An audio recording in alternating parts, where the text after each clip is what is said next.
This is Taking Stock on Bloomberg. I'm Pimm Fox. All right, global trade rides the high seas in containers. So is there going to be a slowdown in China? Well, demand for containers, particularly refrigerated containers, is a pretty good barometer for what's happening in the world of the global economy. Let's find out more with John Maccarone. He is the chief executive of Textainer Group Holdings. The company is the largest leaser of containers. John, good to have you with us here on Bloomberg. Explain a little bit for those that don't know about the container business, how that may be viewed as a proxy for global trade. Well, we often see our customers, who are the container shipping lines, request containers a couple of months before cargo starts to show up in places like the United States or other parts of the world. So it tends to be a leading indicator. When the customers are screaming for containers, we know that a lot of cargo is going to be moving shortly thereafter. So are customers screaming for containers? I know that you released your quarterly results this week. You raised the dividend, and you said at least the market for refrigerated containers is pretty healthy.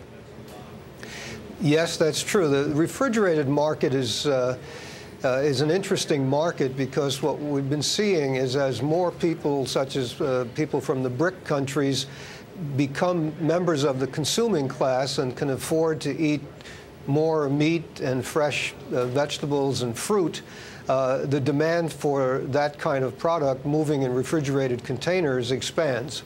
The other part of growth in refrigerated cargo is the conversion from the old-style reefer vessel, where about 37% of all reefer cargo is still carried in these vessels, but is gradually shifting over to refrigerated containers. So it is a growing market. So what are we to make of this in terms of global trade? Is it healthy? Well, I'm not sure that you can take refrigerated cargo as a proxy for global trade. We are seeing this year that total containerized exports from Asia have increased. Originally, at the beginning of the year, everyone was forecasting about a 10% increase in volume. That hasn't really happened. While volume has increased, it's probably closer to 5 or 6%. So there has been an increase in volume, but not to the extent that everyone was predicting at the beginning of the year. How has that affected your business, John? Well, it's affected it in two ways. The positive things, our utilization has been running at an unheard of 99% for 14 months now. So the shipping lines are holding on to all of the containers that we've supplied them. They're not returning any. That also means that the second-hand market for static storage is starved for older containers. So the residual values on the old containers that we're able to sell is also at an almost an all-time high. What hasn't been moving as quickly as we anticipated for the last couple of months is the demand for brand new containers that we've built and are seeking to lease out.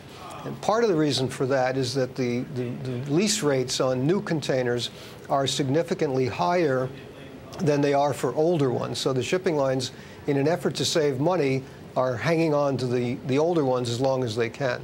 Based on your experience in the industry, John, how long would that condition prevail?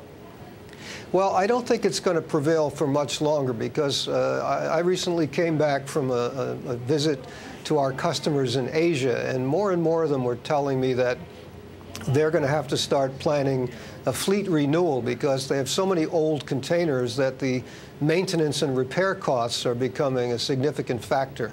So I'm anticipating that after the peak season is over, starting sometime in the fourth quarter or by the first quarter of next year, we will see a lot of our customers start to ask us for brand new containers as they sell off some of the old containers they own or redeliver some of the old containers that they're leasing.